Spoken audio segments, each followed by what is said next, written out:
I'm Gina from Ovia Health. At Ovia Health, our mission is to improve the world for women and families. And part of that is initiating important conversations around what it's like to be a working parent and how can employers better support their working women and families. When you have a child, your life changes, your lifestyle, finances, healthcare. So we interviewed lots of different women on how do they manage those changes at home and at work. So I had to sit down and think about it and say, what is it that I want? What is the type of situation that I want with this baby? And I ended up deciding to take 7 months for mat leave. Not all of it was paid. It was a big financial decision for us, but I'd made this choice that I was going to dip into savings to do that. So made that decision. And for those 7 months, I basically did everything I shouldn't say I did everything. He's very, very involved. But I did all the pickup and drop-offs.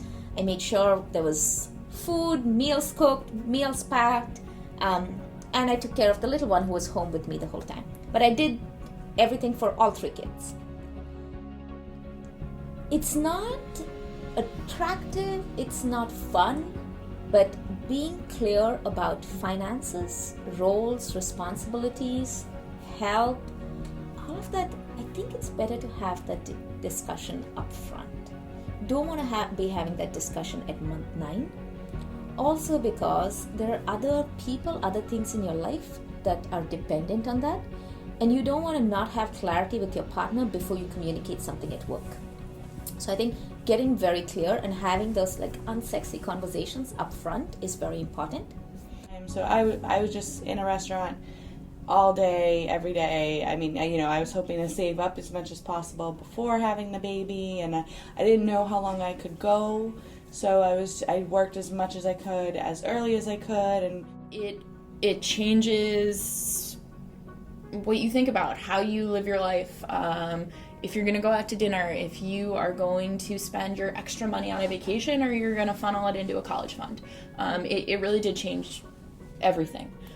But it was really important to me and my husband that while it did change everything, we maintained our relationship and ourselves outside of being parents. And that's really hard to do, and it's a balancing act, and there are days and weeks and months even where I sometimes look at my husband and say, oh my God, we haven't had a conversation about anything other than our children in days. We need to do that.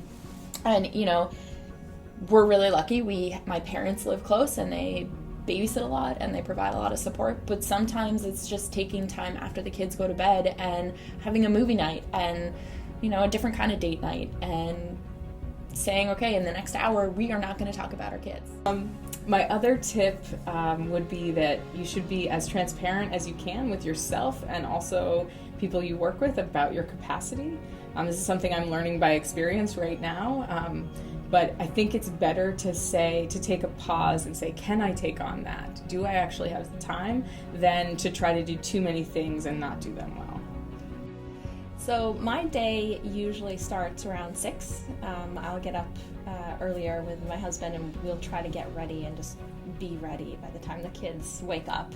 Otherwise it's sort of mayhem.